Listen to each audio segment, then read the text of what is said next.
What's going on, everybody? Gentleman 94 back with another modeling video for you guys. And here in front of us is the elusive F-105 Thunderchief. Still almost done, not quite there. So we're going to finish it up and I'm going to show you guys the end reveal. That's the plan. This kit is so close to being done. I need to do a few more little things here and there, but other than that, this kit is almost finished and I'm pretty excited about this. You can see I've done a little bit of work off camera, not too much. Did a little bit of oil washes, but that's about it, really. So we got to take off this canopy, unmask, throw some decals on there. That's not that bad. I can do that off camera.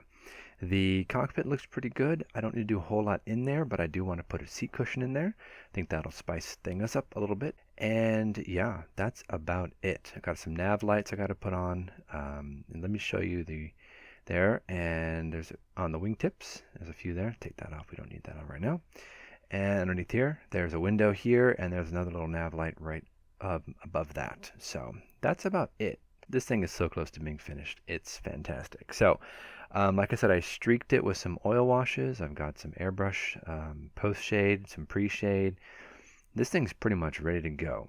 So I've got a semi-gloss coat on here right now. I'm good with that. I don't want to weather it too much. I kind of like a factory fresh looking aircraft with a little bit of use.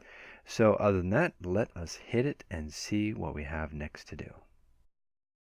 Alright guys, so I went ahead and pulled out my instructions. We have to do that seat in there because it's just so ugly the way it is. So I'm going to go back to my old version of making a seat cushion. Same way I make a tarp, which is pretty much getting some form of, face tissue or napkin or Kleenex or something that doesn't have much of a stamped impression. And we're just going to cut out a section. Get my scissors right here. There we go. So we're going to cut out a section here that doesn't have any coloring on it. That's going to work perfectly. It's going to be fine. I'll just cut this out here. I guess you could just tear it too, but I kind of wanted some neat edges right there. Alright, put that aside. And let's move these. Okay, so I'm going to go ahead and separate these two ply. And I'm going to use one of these plies right here. And what I'm going to do now is I'm just going to fold it, rip it, tear it, and get it ready for a little seat cushion. This is pretty good. I think this will work well. So we can fold it. Let's just tear it right here. Should be fine. There we go. So I can take just this little corner here and we can drop it into the seat seat pan right here. So let's just put this in to see what it's going to look like. Yeah, that's going to look good. So I'm going to go ahead and put some water on it and we're going to shape it up and go ahead and show you what we get when we get back. Okay, so I have it moistened and I am just going to kind of finagle it into the corners around the edges. Get this looking like a little bit of a seat cushion, or at least some sort of covering to that seat. This should be pretty easy to just kind of put it around in there. Now I don't know if this is 100% accurate.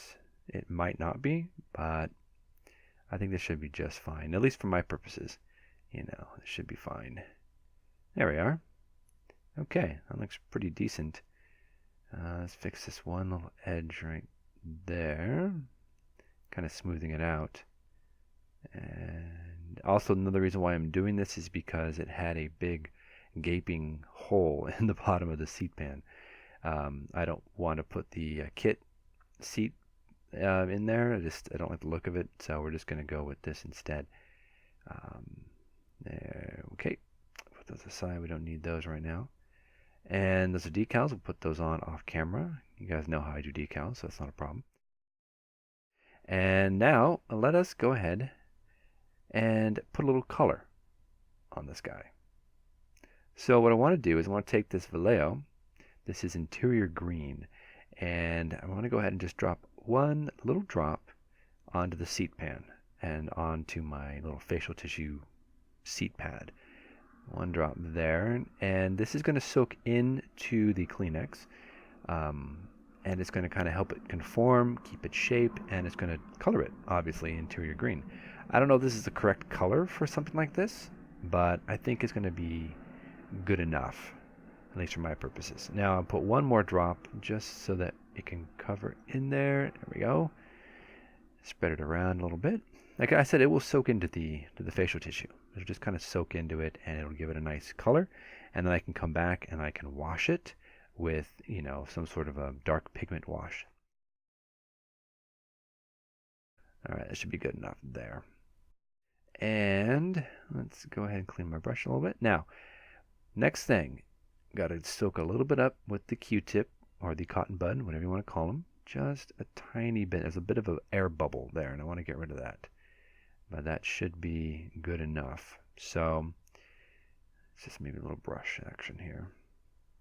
There we go. Yeah, that looks pretty good. Again, you're not really going to be looking in here too much, but those that do, I want it to look good. All right, so we have a couple of navigation lights that we've had to paint. There's a big one around on top of the spine of the aircraft, and there are two little ones on each side of the wing.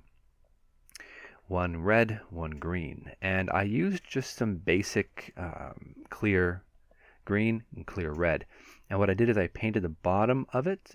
There would be this kind of a clear section on top of that. So it looks like a little light bulb on the inside. We're going to shave off the next two parts. I'm going to mount them to the wing. Again, I'm just going to use some regular Elmer's school glue because that's what I have, and it works well. Doesn't fog plastic, and it'll stick well enough. I'm not going to be moving this thing around too much. Once it's done, it's just going to stay put. So I'm going to go ahead and stick these little tiny little lights on each wingtip, and I'm hit the decals too. So we'll be right back. All right, guys. So here we go. This is the finished F-105 Thunderchief. It's been working about an hour and a half or so. It didn't need a whole lot more work, and this is what it looks like. I call this finished. I call this done. So here onto the reveal. Let's check it out. So as you can see, there's the decals there, the yellow decals around the canopy glass. I'm not entirely sure if this version had that. I'm not sure if that's like a standard thing, but I like the look of it. It's going to be good. And you can see in the other side here, there we are. So it's got the three-tone color, the Southeast Asia camouflage, brown, green, and a dark green. There's a bomb rack with the ejector rack that I scratch built.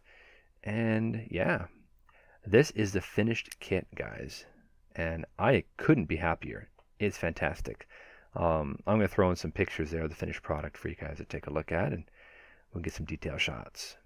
But, I mean, other than the little issues I had with a few minor things when I was building it, the kit was pretty easy to build. I mean, I can't really complain. I did like the fact that I scratch built a couple parts, like the centerline ejector pylon. I like the fact that I was able to put that little bit of a canvas in there underneath the windscreen. I like my paint job. I think it's good enough. There's a couple places where the kit does lack a little bit, and I mean, I'll talk about those, kind of give you guys a little bit of an idea about what to watch out for if you do build this kit. But other than, you know, a few things, I like it. It looks good. I think it's a great looking kit. So just to recap, I worked in here underneath the windscreen. There's a tarp in there that was made with some Kleenex and some white glue and some other oil mixtures. The inside cockpit has a few scratch details, mostly just kind of on the seat, through some wiring, through a little bit of extra, you know, sheet metal in there with styrene. These are the 750-pound bombs that came out of the weapons pack. The centerline rack also came from that same kit, and I scratch built the center pylon. So that was pretty easy to do, and I remember going through that, and it was a little hectic, but I was able to get it looking pretty close. Again, the one part that really lets this kit down are the landing gears. The main gears are so long and they're so fidgety that after a while, the weight of this kit might end up snapping these gears. I've already loosened one of them, and the front one is good, though. The front one is solid. We don't have to worry about that. But these two main ones, so wonky. So if you're going to get this kit, guys, I would recommend buying some white metal aftermarket landing gears for this guy. And that is really the only issue I really have with this kit. Everything else was decent. I will say that the front pilot probe could have been scratch built, but this is what I got. This is fine. I'm good with this. I consider this a finished kit, guys, and I want to say thank you so much for for tuning in, for watching this. 17 parts. I know it's kind of a long one, and there was a huge hiatus between 16 and 17, but I finished it. It's done. I'm so pleased. So thank you so much, guys, for watching. Coming back next time with another kit for you guys in Season 3 of Ben Builds. Until then, guys, keep modeling, and we'll see you soon.